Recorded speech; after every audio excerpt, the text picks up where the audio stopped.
Sa susunod na buwan, mababawasan ang alokasyon ng tubig sa Metro Manila mula sa Angat Dam at sa National Water Resources Board. Ano nga bang magiging epekto nito sa mga consumer? Saksi si Mariz Umal. Mula na magsimula ang taon, pababa ng pababa ang tubig sa Angat Dam na pinagkukunan ng 90% ng supply ng tubig ng Metro Manila at irigasyon para sa mahigit 20,000 ektaryang sakahan sa Bulacan at Pampanga. Ayon sa Metropolitan Water Works and Sewerage System o MWSS, normal na bumaba ang tubig sa reservoir mula Enero hanggang Hunyo, may El Nino man o wala. Pero ngayong inaasahang magpapatuloy ang epekto ng El Nino, ayon sa National Water Resources Board o NWRB, magbabawas sila ng alokasyon ng tubig. Mula 50 cubic meters per second, magiging 48 cubic meters per second simula April 16 hanggang April 30. Ang inaabatan daw ng NWRB ay umabot sa 180 meters na lang o mas mababa pa rito ang level ng Angat Dam. Dahil pag nangyari raw ito, maaari itong humantong sa water deficit at makakaapekto lalo sa alokasyon ng tubig sa mga Metro Manila household at pati sa irigasyon.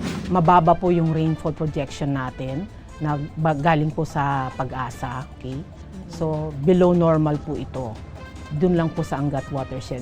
Pag hindi po natin bawasan to, maaari po nga, yung sabi ko, at the end of the year, hindi tayo makakapag-supply for the following year ng enough water supply kasi hindi natin naabot yung level.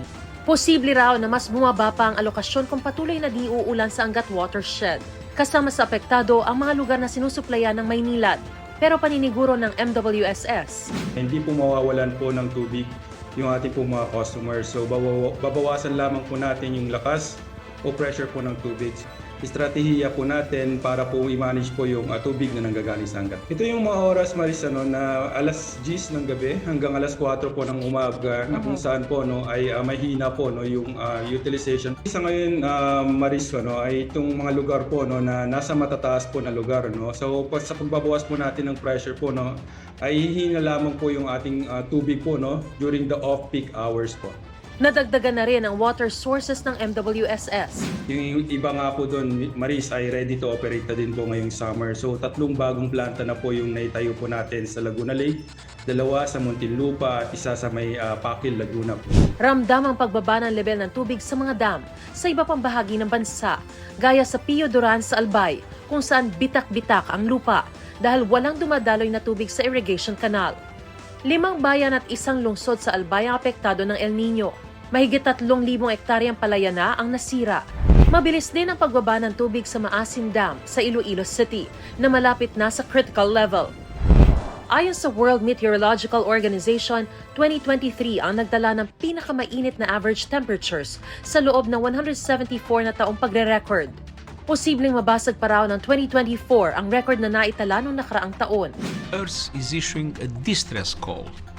The latest State of the Global Climate Report shows a planet on the brink. Para sa GMA Integrated News, Mariz Umali ang inyong saksi.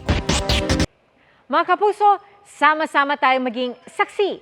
Mag-subscribe sa GMA Integrated News sa YouTube at para sa mga kapuso abroad, samahan niyo kami sa GMA Pinoy TV at sa www.gmanews.tv.